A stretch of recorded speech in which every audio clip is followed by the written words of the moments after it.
midfield. Guerra starts ahead of Guillamon. Here is the lineup: Mamardashvili in goal, Gaya, Mosquera, Diakavi and Fulquier in defence. Javi Guerra joins Pepelo in central midfield. Canos and Fran Perez offer the width. And it is a strike duo of Carvajal and Bellingham returning. Here is the team: Lunin in goal, a defence of Carvajal, Rudiger, Tchouaméni and Mendy. The midfield is Cruz, Camavinga, Valverde and Bellingham, which leaves Rodrigo and Vinicius to start.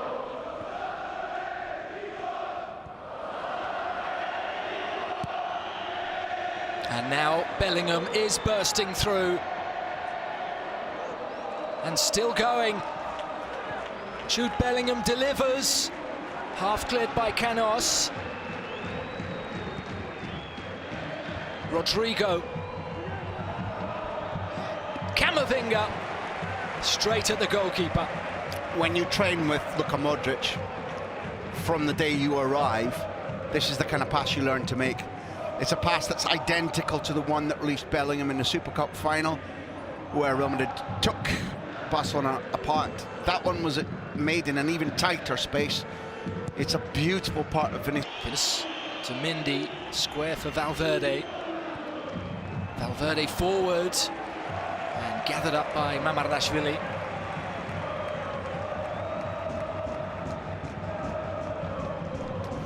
Man, just while we've got a tiny drop in play, if you can hear us, I wonder how concerned you can see Baraja might be about the lack of quality possession that his team is getting.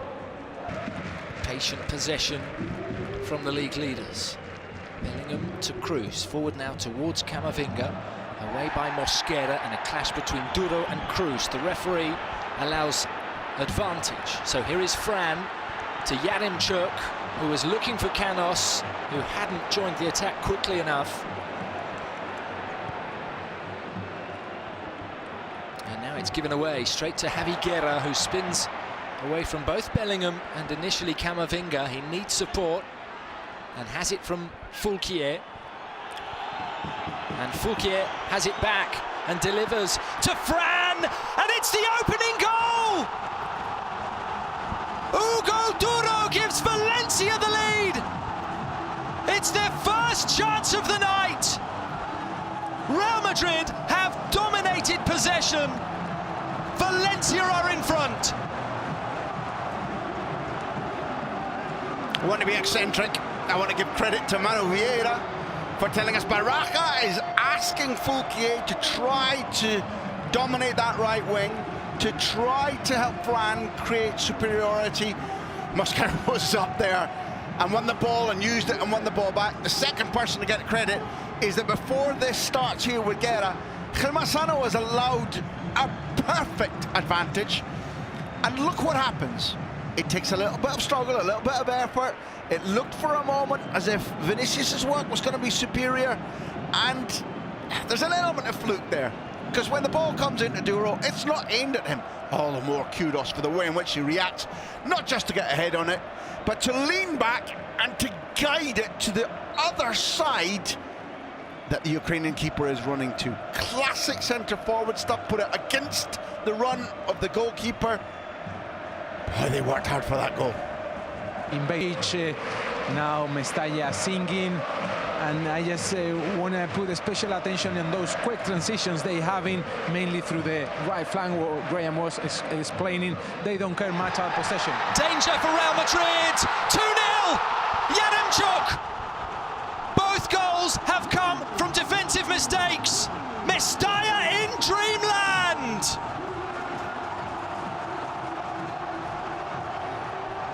I wish we had two cameras and we could watch this Valencia enjoy and somehow focus on the face of Carlo Ancelotti. Utterly atypical the way in which Real Madrid get the assist on this. But before we look at it back, or as we look at it back again, Yaremchuk is a man who started this game with an industrial disco music beat in his head, going too fast. Now there's Carvajal, it's across everybody. No way Lunin can be blamed for that. But what happens when the striker gets there is, what's the first touch? First touch is right. It takes it outside Lunin any possibility of a touch, but you still have to make sure that the roaring in your brain doesn't mean that you slice it, doesn't mean that you fall over. A gentle snooker shot into the net. Wow. Danny Carvajal wants the earth to swallow. They have now this free kick. Mamardashvili lining up the wall.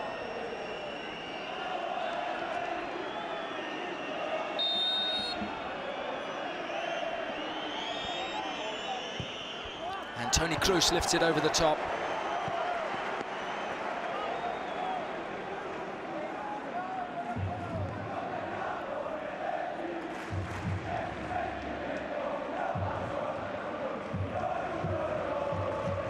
Wins it.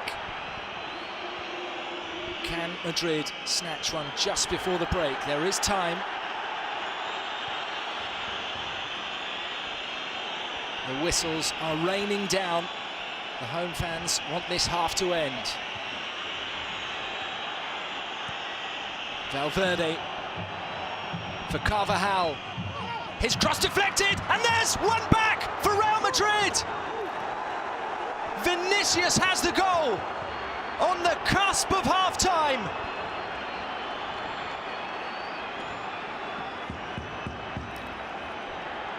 In the move before the goal, Gaia was sending out distress signals. He was calling to his teammates, I'm 2 versus 1. I'm outnumbered here. The ball goes inside again, and by the time it comes outside, they are completely outnumbered on the right. Here's the run. Carvajal, for my money, completely onside, pointing where he wants it. The delivery's very, very good. But now here's where the luck comes in. It's a deflection, which means that the move of Diakabi into the line of the ball leaves him lost. It's not somewhere that the Georgian can reach it. And the first to react is Vinicius. Big teams in the gap when other teams think that they're already in the dressing room repeatedly score. At Messiah, both he and Duro stand over this one, and it is Pepelu, and it is off target.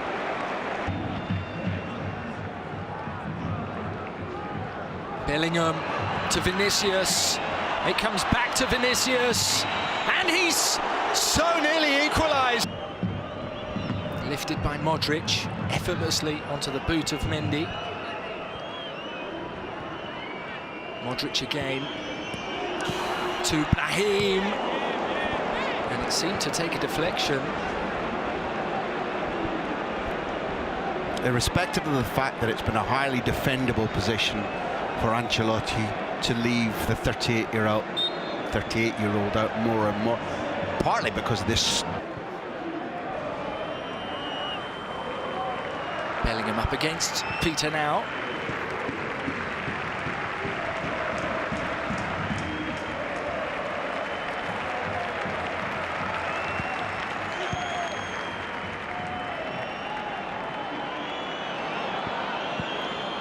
Joselu to Luka Modric. Brahim.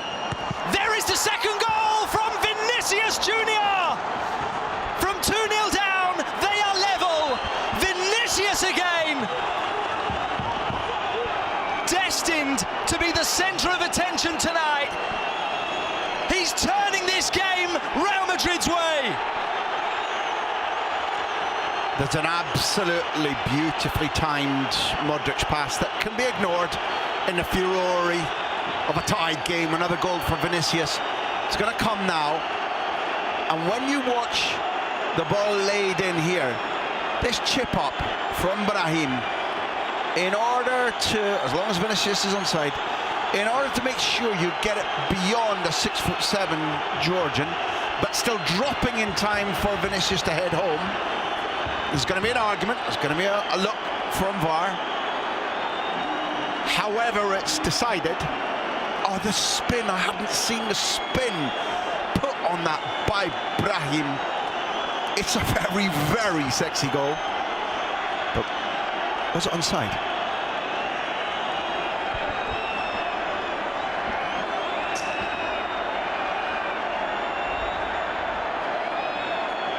Munuera Montero and his VAR team Just double-checking, it is legal. Best guess, Timmer. Best guess, maybe it's offside. It's another extremely tight one. If we were back in the days of what we were originally briefed, clear and obvious, this wouldn't be investigated. We're long beyond clear and obvious. It's increasingly looking to me like it's offside.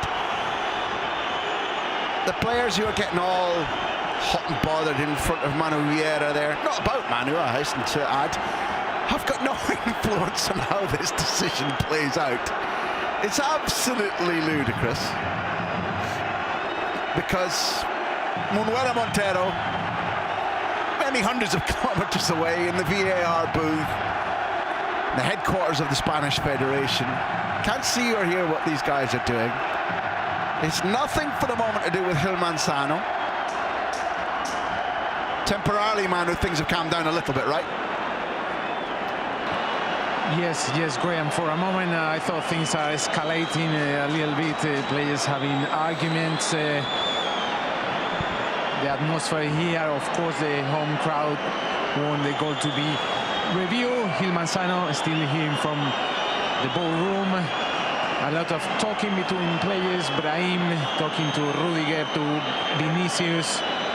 Is becoming, let's say, tensions are running high in this precise moment here at Mestalla. And the goal is good. Vinicius has equalised. He was onside. He was beautifully found by Brahim. And for the second time tonight, he finishes from close range. It is 2-2 with 12 minutes.